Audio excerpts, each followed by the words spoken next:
The Machar court case continue. Dr. Machar is currently giving evidence before a special court in Juba. His latest request is unusual but important. He asks the court to allow his testimony to be recorded in both audio and video. Dr. Machar said a digital record would have preserved what he said during the proceeding. He argues that the case could have historical importance. He also believes recording could help future court researcher and academic institution understand what happened. These requests come at a time when South Sudan political and security future remain uncertain. So, why does Dr. Riek Machar want a recording? According to the information, Dr. Machar has argued that a digital record could protect the accuracy of the proceeding. Court testimony can be long. Judges and court officials have to record what witnesses said. Dr. Riek Machar defense team said audio and video recording could later be compared with the official written transcript. If there is a disagreement about what was actually said, lawyers could use the recording to check the record. The defense also said this would help them prepare the legal argument. This is particularly important because Dr. Machar's case involved serious allegations. The charge include murder, conspiracy, terrorism, treason, destruction of public property, and crimes against humanity. Dr. Riek Machar and his co-defendant have denied the charges. The prosecution did not immediately reject the request. Instead, prosecutors asked for time to prepare a written response. The defense submitted a formal application. The prosecution said that received the application and would respond at the next hearing. The judge then allowed the testimony to continue while the court waited for the prosecution's position. The next hearing is expected on August 10, 2026. Dr. Machar is expected to continue giving evidence. The case is connected to violence in Nasser in March 2025. Prosecutor alleged that SPLA-IO, force linked to the Nuer army, attacked a military garrison. They say 257 SSPDF soldiers were killed, including General David Majudak. Prosecutors also claim military equipment worth around $58 million were destroyed or taken.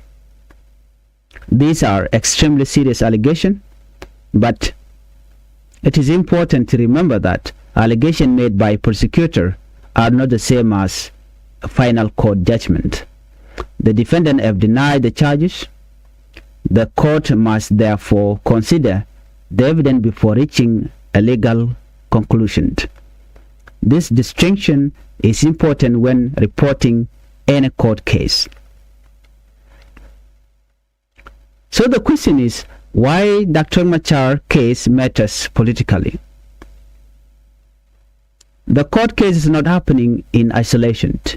It is taking place while South Sudan is trying to prepare for election. Dr. Riek Machar remains one of the country's most important opposition figures. Therefore, his legal situation has political consequences. Supporters of Dr. Machar and the SPLMIO continue to raise questions about his ability to participate in the political process. The government and the President Salva Kiir Mayardit meanwhile, has proceeded with the legal case. This creates a difficult situation. Can the country hold an inclusive election while one of the major opposition leaders is unable to campaign freely? That question is now being asked not only by opposition politicians but also by international actors. When we put these four developments together, first, we talk about the United States is warning that South Sudan election promise cannot replace real political reform. Second, we talk about the UPA is rejecting a government-led dialogue in Juba and calling for inclusive talk in a neutral country. Third, Dr. Lamar Cole, NDM leader, is considering whether opposition parties should boycott the election. Fourth, Dr. Machar is continuing his court testimony while asking for greater protection and transparency through audio and video recording. These may look separate stories, but they are connected. They all point to one major issue: trust. The opposition does not trust the political environment. International partners are questioning the government approach, and the election process itself is facing questions about whether all political actors can participate equally. So the question is, can South Sudan build trust before December? Trust cannot be created simply by announcing an election date. It requires action. The government needs to convince opposition parties that they can operate freely. Opposition groups need to decide whether they are prepared to participate in the political process or not. The Election Commission needs to demonstrate transparency. Security institutions need to create a safe environment, and the international community need to determine how best to support the process without taking control of it. This will not be easy. South Sudan has spent years struggling with political mistrust. Many agreements have been signed, many deadlines have passed, many promises have been made, but ordinary citizens continue to ask, when will political agreement finally improve our daily life? For many citizens, politics is not just about leader, it is about survival. People want safety. They want a school for their children. They want hospital, roads, job. They want food. They want their families to live without fear. They want their government to provide basic services, and they want leaders to stop fighting over political position while communities continue to suffer. That's why the debate over election matters. People are not simply asking questions. They are not asking who will win. They are asking whether the election will actually change their life or not.